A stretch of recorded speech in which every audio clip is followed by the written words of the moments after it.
బడే చొక్కారావు ములుగు జిల్లా తాడ్వాయి మండలం కాల్వపల్లి గ్రామంలో పుట్టినటువంటి బడే చొక్కారావు 3 దశాబ్దాల తన యొక్క మావోయిస్టు పార్టీ ప్రస్థానానికి ముగింపు పలికి నిన్న తెలంగాణ పోలీసుల ముందైతే లొంగిపోయినటువంటి పరిస్థితి. మొత్తం మీద బడే చొక్కారావు లొంగుబాటుతో తెలంగాణ రాష్ట్రానికి సంబంధించినటువంటి విషయంలో తెలంగాణ రాష్ట్ర కార్యదర్శిగా హరిభూషణ్ చనిపోయిన తర్వాత, కరోనా సమయంలో హరిభూషణ్ చనిపోయిన తర్వాత బడే చొక్కారావును మావోయిస్టు పార్టీ అయితే నియమించడం జరిగింది.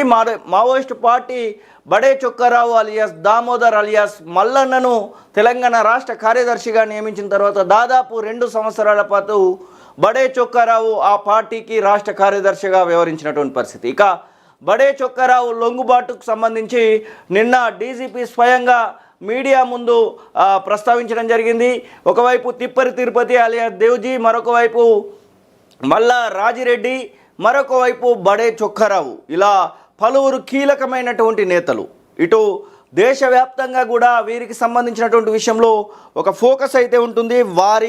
వారు ఇప్పుడు లొంగిపోయినటువంటి నేపథ్యంలో మావోయిస్టు పార్టీకి సంబంధించినటువంటి విషయంలో ఒక అనిశ్చితి నెలకొందని చెప్పుకోవచ్చు. కేవలం ఒకే ఒక్కరు కనబడట్లేదని చెప్తా ఉన్నారు. వారు గణపతి అసలు తెలంగాణలో కాదు కదా, దేశంలోనే లేడు, నేపాల్కు వెళ్ళాడు, తన యొక్క ఆరోగ్యం బాగా లేదు అని చెప్పేసి కూడా చెప్పుకుంటా ఉన్నారు. మొత్తం మీద మావోయిస్టు పార్టీకి సంబంధించినటువంటి చివరి అంకం వచ్చిందంటే అవుననేటువంటి సమాధానం పోలీస్ వర్గాల నుంచి అయితే వస్తున్నటువంటి పరిస్థితి.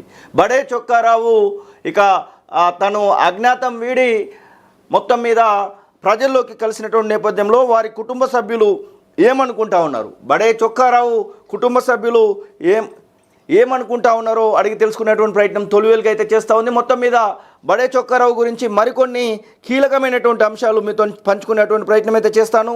బడే చొక్కారావు తను 1996లో ఆర్ఎస్యులో తను 10వ తరగతిలో ఉన్నప్పుడే ఆర్ఎస్యులో జాయిన్ అవ్వడం జరిగింది. తను ఆర్ఎస్యులో జాయిన్ అయినటువంటి సంవత్సరము 1996. ఆ తర్వాత తను పూర్తి స్థాయి అజ్ఞాతంలోకి వెళ్ళినటువంటి సందర్భాన్ని చూస్తూ ఉన్నాం. తన యొక్క తల్లి పేరు బతుకమ్మ, తన యొక్క తండ్రి బడే ఎల్లయ్య.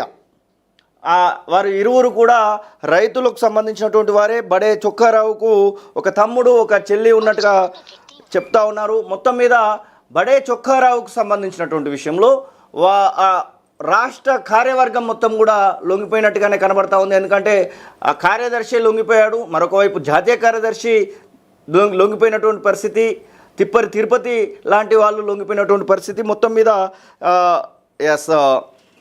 బడే నోగజ్యోతి లైవ్లో అందుబాటులో ఉన్నారు. అక్క నమస్తే. నమస్కారం అన్నయ్య. మీ బాబాయ్ బడే చొక్కారావు మొత్తం మీద